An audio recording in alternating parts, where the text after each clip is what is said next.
ಮಾಡಿದೆನೆಂಬುದು ಮನದಲ್ಲಿ ಹೊಳೆದರೆ ಏಡಿಸಿ ಕಾಡಿತ್ತು ಶಿವನ ಡಂಗುರ.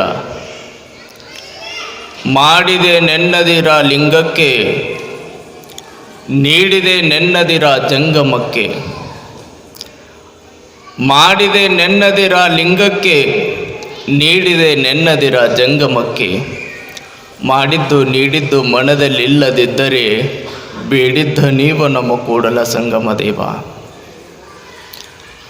ಬಸವಣ್ಣನವರು ಬಹಳ ಅದ್ಭುತವಾಗಿ ಅರ್ಥಗರ್ಭಿತವಾಗಿ ತಮ್ಮ ವಚನದೊಳಗೆ ಬರೀತಾರೆ ನೋಡ್ರಿ. ಮಾಡಿದೆನೆಂಬುದು ಮನದಲ್ಲಿ ಹೊಳೆದರೆ ಏಡಿಸಿ ಕಾಡಿತ್ತು ಶಿವನ ಡಂಗುರ. ಹಂಗಿಂಗೆ ಕಾಡಂಗಿಲ್ಲ ಅಂತ ಹೇಳ್ತಾರವರು. ಹೆಂಗೆ ಕಾಡ್ತದೆ? ಏಡಿಸಿ ಕಾಡಿತ್ತು. ನಾ ಮಾಡಿದೆ, ಅಷ್ಟು ಮಾಡಿದೆ, ನಾ ಅಷ್ಟು ನೀಡಿದೆ. ನೋಡಬೇಕು, ನಮ್ಮ ಜನಗಳು ಒಂದು ಲಿಸ್ಟ ಬರೆದಿಟ್ಟಿರ್ತಾರವ್ರು. ಅಪ್ಪವ್ರು ನಾವು ಇಷ್ಟೆಲ್ಲ ಮಾಡೀವಿ ನೋಡ್ರಿ, ನಾವು ಜಂಗಮರಿಗೆ ಇಷ್ಟೆಲ್ಲ ನೀಡೀವಿ ನೋಡ್ರಿ, ಅಪ್ಪವ್ರ ಮಠಕ್ಕೆ ಅದನ್ನು ಕೊಡ್ಸೀವಿ ನೋಡ್ರಿ, ಅಪ್ಪರ ಊರೊಳಗೆ ಒಂದು ದಾಸೋಹ ಭವನಕ್ಕೆ ಇದನ್ನು ಕೊಡ್ಸೀವಿ ನೋಡ್ರಿ. ಊರೊಳಗೆ ಏನರ ಒಂದು ಆಯಿತು ಅಂದ್ರೆ ಅದಕ್ಕೊಂದು ಹೆಸರು ಹಾಕೇ ಬಿಟ್ಟಿರ್ತಾರೆ. ನಾಮ ಫಲಕ ತಮ್ಮದ ಒಂದು ಇರ್ತದಲ್ಲಿ. ಜನ ಹೆಂಗೆ ಮಾಡಕತ್ತಾರ ಅಂದ್ರೆ, ದಾಸೋಹ ಕಾರ್ಯಗಳು ದಾನಗಳು ಹೆಂಗಾಗ್ಯಾವ ಅಂದ್ರೆ, ಮಾರನೇ ದಿನ ಫೇಸ್ಬುಕ್ ಒಳಗೆ ಸ್ಟೋರಿಗಳಾಗ್ಯಾವ, ಮಾರನೇ ದಿನ ಇನ್ಸ್ಟಾಗ್ರಾಮ್ ಒಳಗೆ ಪೋಸ್ಟ್ಗಳಾಗ್ಯಾವು. ನಮ್ಮ ದಾನ ಧರ್ಮಗಳಿವು ನೋಡ್ಬೇಕು. ಎಲ್ಲರೂ ಒಂದು ಕಡೆ ಹೋಗಿ ಹಿಂಗೆ ಸಹಾಯ ಮಾಡಿದ್ವಿ, ಏನರ ಒಂದು ಕೊಟ್ವಿ ಅಂದ್ರೆ ಮಾರನೇ ದಿನ ನೋಡ್ಬೇಕು ರೀಲ್ ಬಂದ ಬಿಡ್ತಂಥದ್ದು. ರೀಲ್ ಪೋಸ್ಟ್ ಆಗೇ ಬಿಟ್ಟಿರ್ತದೆ ಅಲ್ಲಿ.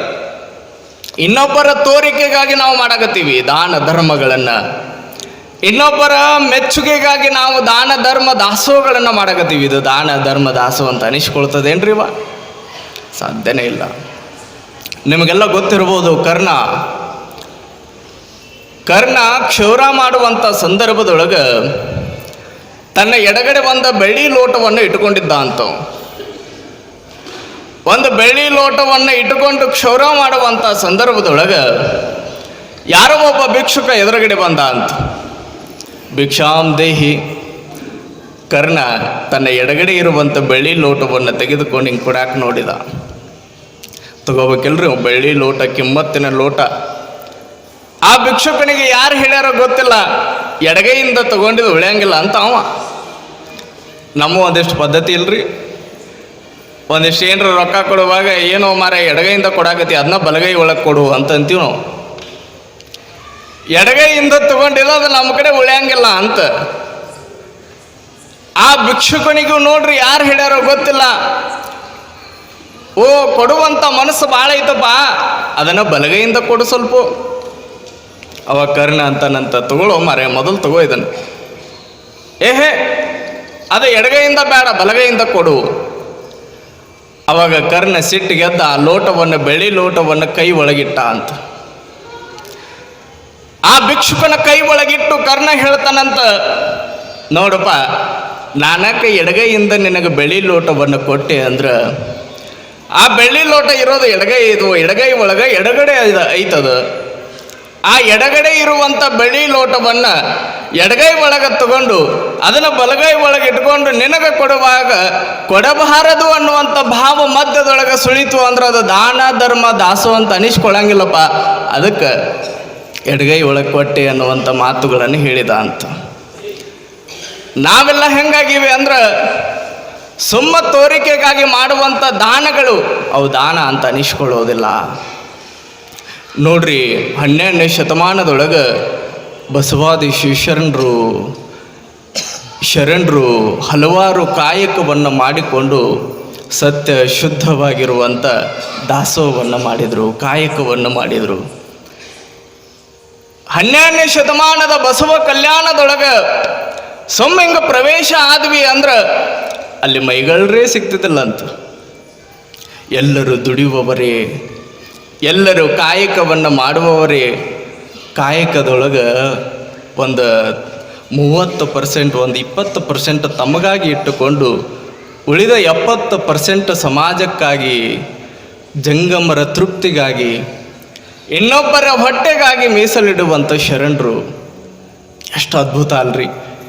ಈಗಿನೂ ನಮ್ಮ ಹರಾಮಿ ತಿನ್ನೋರು ಭಾಳ ಜನ ಸುಮ್ಮ ಕುಂತಾಗ ಬರ್ಬೇಕ್ರಿ ಅಪ್ಪ ಅವ್ರ. ಏನೂ ದುಡಿಲಾರ್ದನ ಕೈಯಾಗ 1 ಕೋಟಿ ರೂಪಾಯಿ ಬರ್ಬೇಕ್ರಿ. ಮೊನ್ನೆ ಒಂದು ಆತ್ಲಲ್ರಿ ಲೈಬ್ರರಿ ಏನಾದ ಒಂದು 7 ಕೋಟಿ ರೂಪಾಯಿ ಹೊಡ್ಕೊಂಡು ಹೋಗ್ಬಿಟ್ರು ಅವರು. ಬೆಂಗಳೂರೊಳಗೆ ಸುದ್ದಿ ನೋಡಿದ್ರಿ ನೀವು ಇತ್ತೀಚೆಗೆ ನ್ಯೂಸ್ ಒಳಗೆ. ಎಷ್ಟೋ ಜನ ಲಾಟ್ರಿ ಟಿಕೆಟ್ಗಾಗಿ ಕಾಯ್ತಾರ. ಎಷ್ಟೋ ಜನ ನಮಗೆ ಹಂಗೆ ಕುಂತಲ್ಲೇ ಬಂಪರ್ ಹೊಡಿಬೇಕ್ರಿ ಅಪ್ಪೋರ ಅಂತಾರ. ಆದ್ರೆ ನಮ್ಮ ಶರಣರು ಹಂಗೆ ಬಂದಿದ್ದು ಯಾವತ್ತೂ ಸ್ವೀಕಾರ ಮಾಡಲಿಲ್ಲ ಅವರು. ಸುಮ್ಮ ಕುಂತಾಗ ಹರಾಮಿ ಬಂದಿರುವಂಥ ದುಡ್ಡನ್ನು ಸಹಿತ ಮುಟ್ಲಿಲ್ಲ. ನಮ್ಮ ಶರಣರು ನಾವು ಕಾಯಕವನ್ನು ಮಾಡಲಾರ್ದ ಒಂದು ಅಗಳ ಹೆಚ್ಚಾದರೂ ಕೂಡ ಅದನ್ನು ಸ್ವೀಕಾರ ಮಾಡ್ತಿದ್ದಿಲ್ಲ ಅಂತ. ಹೆಂಗಿರ್ಬೇಕ್ರಿ ಶರಣರ ಕಾಯಕ ಸತ್ಯ ಶುದ್ಧವಾಗಿರುವಂಥದ್ದು. ಬಸವಣ್ಣ ಒಂದು ದಿನ ಹೆಂಗೆ ಸುಮ್ಮ ವಿಚಾರ ಮಾಡ್ಕೋಂತ ಏನೋ ಒಂದು ಚಿಂತೆ ಮಾಡ್ಕೊತ ಕೂತಿದ್ದ ಅಂತ. ಕುಳಿತಂಥ ಸಂದರ್ಭದೊಳಗೆ ಜ್ಞಾನ ಭಂಡಾರವೇ ತಲೆಯಲ್ಲಿ ಹೊತ್ತುಕೊಂಡಿರುವಂಥ ಕೇವಲ 24 ವಯಸ್ಸಿನ ಚಂಡ ಬಸವಣ್ಣ ನೋಡ್ರಿ, ವಯಸ್ಸು ಬಹಳ ಸಣ್ಣದು, ಜ್ಞಾನ ಅಗಾಧವಾಗಿರುವಂಥದ್ದು. ಚನ್ನ ಬಸವಣ್ಣ ಕೇವಲ 24 ವಯಸ್ಸಿನ ಚನ್ನ ಬಸವಣ್ಣ. ಬಸವಣ್ಣ ಹೆಂಗ ತಲೆ ಮೇಲೆ ಕೈಯನ್ನು ಹೊತ್ತುಕೊಂಡು ಸುಮ್ಮ ಚಿಂತಾಕ್ರಾಂತನಾಗಿ ಕುಳಿತಿರುವಂಥ ಸಂದರ್ಭದೊಳಗೆ ಬಸವಣ್ಣ ಎದುರುಗಡೆ ಬಂದ ಅಂತ. ಎದುರುಗಡೆ ಬಂದ ಬಸವ ಕೇಳ್ತಾನಂತೆ, ಯಾಕೋ ಬಸವ ಇವತ್ತು ಯಾಕೋ ನಿನ್ನ ಮುಖ ಸಪ್ಪಗಾಗೈತಲ್ಲ, ನಿನ್ನ ಮುಖ ಸ್ವಲ್ಪ ಸೊರಗಿ ಹೋಗೈತಲ್ಲ, ಯಾಕೆ ಯಾರಾದರೂ ಏನ್ರ ಅಂದ್ರೇನು, ಯಾರಾದರೂ ಏನ್ರ ಮಾತಾಡಿದಾರೇನು? ನನ್ನ ಬಸವನ ಮುಖದೊಳಗೆ ಯಾವಾಗಲೂ ಲವಲವಿಕೆಯಿಂದ ಕೂಡಿರುವಂಥ ಮಂದಹಾಸದ ಮುಖವನ್ನು ನಾನು ನೋಡೀನಿ, ಇವತ್ತು ಯಾಕೋ ಸಪ್ಪಾಗೈತಲ್ಲ ಬಸವ. ಹಿಂಗೆ ಕೇಳಿದ ತಕ್ಷಣ ಬಸವಣ್ಣ ಹೇಳ್ತಾನಂತ, ಚೆನ್ನ ಬಸವಣ್ಣ ಏನಂತ ಹೇಳಲಿ,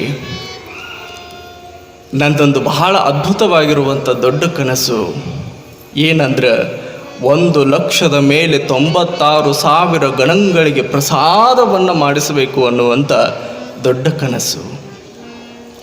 ಆದರೆ 1,00,000 ಮೇಲೆ 90,000 ಗಣಗಳು ಅಲ್ಲಿ ಇಲ್ಲಿ ಎಲ್ಲೆಲ್ಲೋ ತಿರುಗಿ ಹಲವು ರಾಜ್ಯಗಳನ್ನು ತಿರುಗ್ತಾ ಕರ್ಕೊಂಡು ಬಂದಿನಪ್ಪ. ಆದ್ರೆ 6,000 ಜಂಗಮರು ನನಗೆ ಸಿಗವಲ್ಲಾಗ್ಯಾರ. ಅದಕ್ಕೆ ನನ್ನ ಕನಸು ಪೂರ್ತಿ ಆಗೋಲ್ಲಲ್ಲ, ಪೂರ್ಣಗೊಳ್ಳೋಲ್ಲಲ್ಲ ಅಂತ ತಿಳ್ಕೊಂಡು ಒಂದು ಸ್ವಲ್ಪ ಚಿಂತೆ ಒಳಗೆ ತೊಡಗೀನಿ ಅಂತ ಹೇಳ್ತಾನ. ನೋಡ್ರಿ, ಬಸವ ಚಿಂತೆ ಮಾಡಕತ್ತೆ ಎದುರು ಸಲುವಾಗಿರಿ. ನಾವು ಚಿಂತೆ ಮಾಡ್ತೀವಿ 1 ಕೋಟಿ ರೂಪಾಯಿ ಹೋಯ್ತ್ರಿ ಅಪ್ಪವ್ರ, ಒಂದು ಬ್ಯಾಂಕ್ ಒಳಗೆ ಇದ್ದಿದ್ದು 1,00,000 ರೂಪಾಯಿ ಹಾಳಾಯ್ತ್ರಿ ಅಂತ ಚಿಂತೆ ಮಾಡ್ತೀವಿ. ಭಾಳ ಜನ ಹೆಣ್ಣಿಗಾಗಿ ಚಿಂತೆ ಮಾಡ್ತಾರ, ಹಣ್ಣಿಗಾಗಿ ಚಿಂತೆ ಮಾಡ್ತಾರ, ಮಣ್ಣಿಗಾಗಿ ಚಿಂತೆ ಮಾಡ್ತಾರ. ಆದ್ರೆ ಬಸವಣ್ಣ ಚಿಂತೆ ಮಾಡೋದು ಎದ್ರ ಸಲುವಾಗಿ ಅಂದ್ರೆ ದಾಸೋಹ ಸಲುವಾಗಿ. ನೋಡ್ರಿ, ಬಸವ ಚಿಂತೆ ಮಾಡಕತ್ತಿದ್ದು ನಾನು ಜಂಗಮರ ಹೊಟ್ಟೆಯನ್ನು ತುಂಬಿಸ್ಬೇಕಂತ. ಇದು ಯಾರಿಗೆ ಬರ್ತದ್ರಿ?